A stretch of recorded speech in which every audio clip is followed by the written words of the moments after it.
country to keep the Taliban at bay. As a result, U.S. military personnel were killed and 10 Afghan civilians, including 7 children, perished when the Pentagon, in retaliation, struck a car with a drone missile.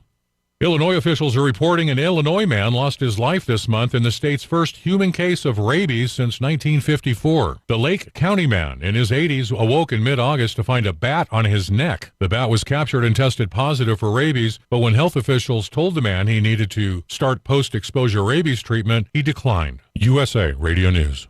Remember when California was the Golden State? Not anymore. Soaring crime, overregulation, and high taxes are forcing taxpayers to flee. Now, Newsmax's Rob Schmidt looks at what happened in his special series, California. It's over. Rob walks on the Reagan Ranch with Governor Kristi Noem, and he talks to the insiders and reports from Los Angeles. Find out why you need to be worried, because California's mess may soon be coming to your state. Watch Rob Schmidt on Newsmax at 10 p.m. Eastern. Newsmax is on every major cable system. Just check your cable guide. If your cable system doesn't carry Newsmax, call your operator or switch to a service that does. Get Newsmax on most streaming services like Samsung, Roku, Pluto, or Xumo. Or download the free Newsmax app on your smartphone. It takes just seconds, and you can watch us anytime, anywhere. California's nightmare is spreading. Watch Rob Schmidt on Newsmax tonight. It's time for Farm and Ranch headlines on the Southeast AgNet. I'm Tyron Spearman reporting.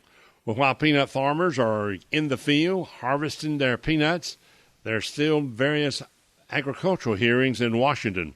The House and Senate ag leaders are very close to finishing a $28 billion piece of their sweeping reconciliation package that has been missing for several days after the House Ag Committee marked up the rest of the legislation. In the details, according to the USDA, there's $5 billion for direct payments to producers who establish cover crops, totaling $25 per acre, up to 1,000 acres per producer, through fiscal year 2026.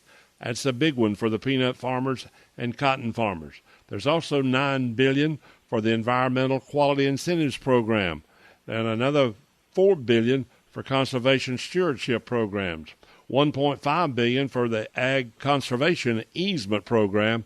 All of these are running through 2026.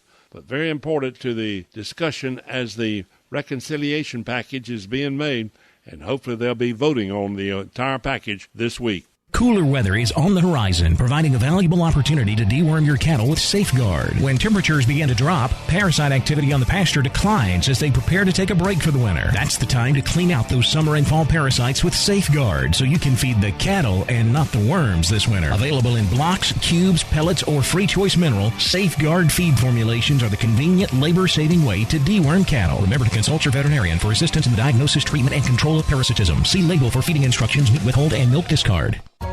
You're going to need me. You're going to need us. All of us. You're going to need the next generation of leaders to face the challenges the future will bring. Support us at 4h.org. I'm Tyron Spearman for Southeast AgNet. When it really counts, depend on the source for the latest weather updates, keeping you ahead of the storm. 96.3 FM, 1370 AM, The Source. Today will be sunny to partly cloudy with a high of 86 to 88. Then mainly clear skies this evening, low tonight 68 to 73. Thursday will be mostly sunny, a comfortable day with a high of 86 to 88. And a nice day Friday with clouds and sunshine and a high of 87 to 89. From the Florida Weather Center, I'm Holly Holdren. Celebrity Soul Food flagship restaurant is now here in Ocala. Best-in-class service and legendary recipes.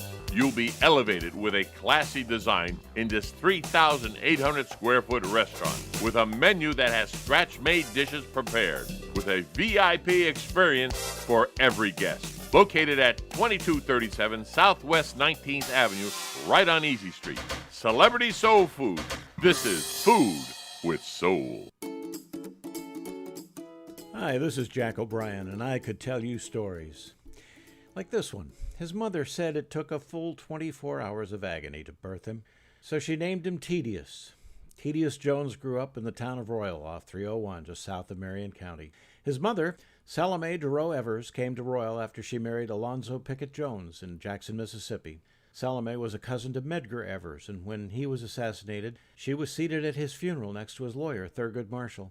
Turns out they all got along real well and even exchanged letters. Letters she often quoted to encourage Tedious, especially when it came to piano practice. Tedious couldn't wait to run down to Miss Thea's to practice on the town's only piano, a real old beauty with big gold letters on the front that said, Cable, Chicago. When he wasn't playing, he'd sit on a small sandhill and observe. As he watched, he composed.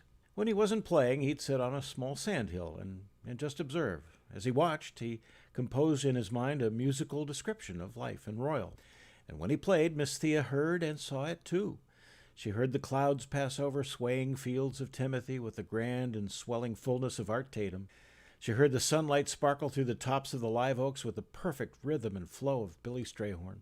In the pounding dissonant chords and key changes that could have been Thelonious Monk, young Tedious showed her the men of Royal leading their mules through the fields, their weights splayed over the crossbars of ancient tillers. Thing is, Tedious had never heard anyone play jazz.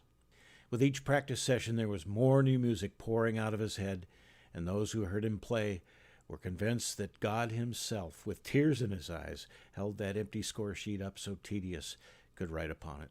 Today, and 16 platinum albums later, the world-famous jazz pianist is meeting his old friend and bassist, Vernon Williams, at the Versailles Assisted Living Facility. Although they haven't seen each other for over 15 years, Williams eagerly agreed to play another gig with his old buddy. Williams eagerly agreed to play another gig with his old friend. There were probably 30 people. A woman and 3 men were sitting attentively near the stage in a small group. Vernon figured they were the hard of hearing. For 2 hours, the old friends entertained themselves in a crowd that only got larger as the afternoon wore on. And of course, there was wild applause at the end of the concert. An aide walked toward the woman in the hard-of-hearing group. Tedious stepped off the stage to join them, motioning to Vernon, who could see now that the woman had cloudy eyes that were of no use to her anymore. Vernon, he said as he placed her wrinkled hand into his friend's strong fingers, I'd like to introduce you to my mother, Salome Jones. It's very good to meet you, Miss Salome. My name's Vernon Williams. She ran her pencil-thin fingertips all over a strong hand, top and bottom, and she reached out with her other hand, fishing for Tedious. She gave a squeeze to each of their hands. Tedious kissed his mother's cheek. She patted the side of his face, waved goodbye, and walked away with the aide so Tedious could be with his friend. Vernon knelt to put his bass away. He glanced up at Tedious, who just dropped the fallboard over the piano keys. That's an old piano, I bet. What's that say on it? Tedious didn't need to look down. As the image of a little sandhill in Royal flashed across his memory, he replied, It says Cable, Chicago. This is Jack O'Brien. Thanks for listening. Like what you've just heard? I Could Tell You Stories with Jack O'Brien is brought to you by Brick City Digital. Hi, I'm Michael Warren, and at Brick City Digital Marketing, we believe every business has a great story to tell. Our job is to help your business tell your story in a way that brings more customers to your door. We help small businesses just like yours with web design, social media, SEO, video, and more. Visit us online at brickcity.com or call 352-351-1131 for a free consultation. This is Ocala Talks with Tom Schmidt, bringing stories that are important to our community in and around Ocala. Plus, of course, a splash of sports as well. Now, here's your host, Tom. Welcome back to Ocala Talks. I am your host, Tom Schmitz. Hey, today is National VFW Day. They trace their roots back to 1899 when veterans of the Spanish-American War and the Philippine insurrection of 1899 founded local organizations to secure rights and benefits for their service in those two actions. Many arrived home wounded or sick. It was started in Columbus, Ohio. The VFW is a nonprofit veteran service organization comprised of eligible veterans, military service members from the active guard and reserve forces. It was chartered by Congress in 1936. They're the nation's largest organization of war veterans. It's the oldest major veterans organization. Proceeds are broken down as this. Donations are appreciated. Proceeds are broken down as this. Administrative, 8.4% of the money goes to administrative, 6.9% goes to fundraising, and 84.6% goes to the program of helping veterans through the VFW. So almost 85% fully goes to 85 cents on every dollar you donate to the VFW goes to help people, foreign veterans and military service members of foreign wars. So almost 85%. But today is National VFW Day. So, if you are a member of the VFW, thank you. If you want to donate to the VFW, go to your local VFW. I'm sure that they will take your donations there. But it's been around since 1899, and Congress chartered it in 1936. So happy birthday to the VFW. It is National VFW Day. You remember this story?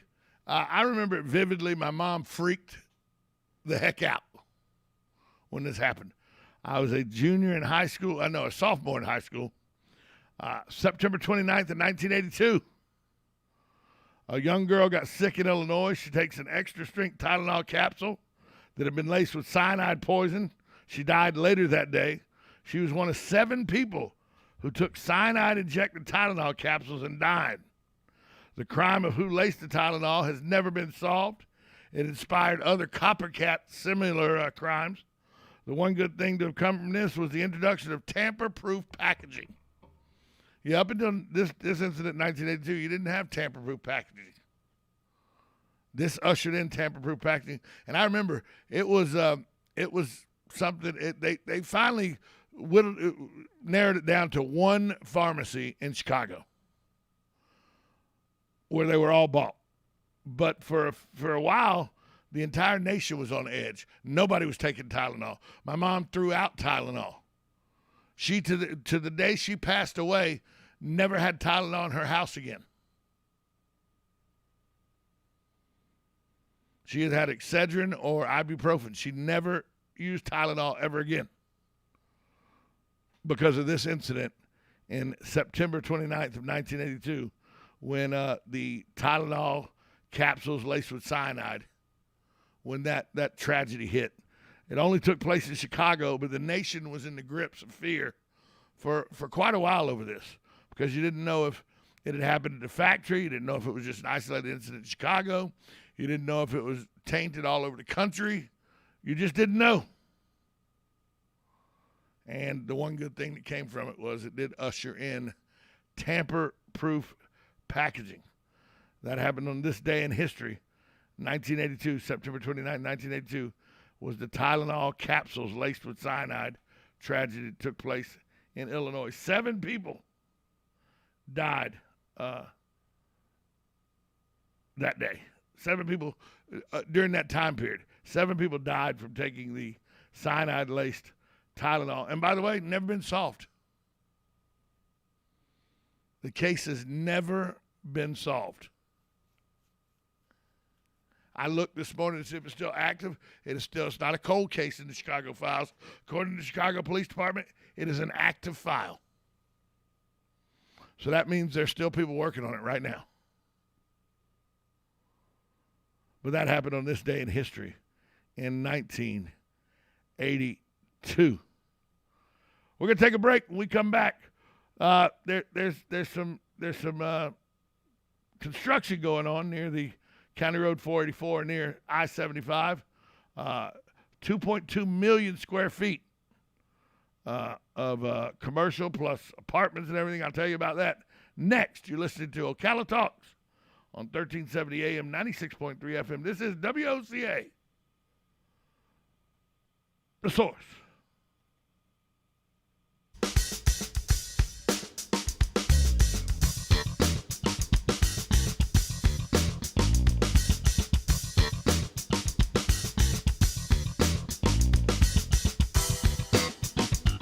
What you need is RoofMax.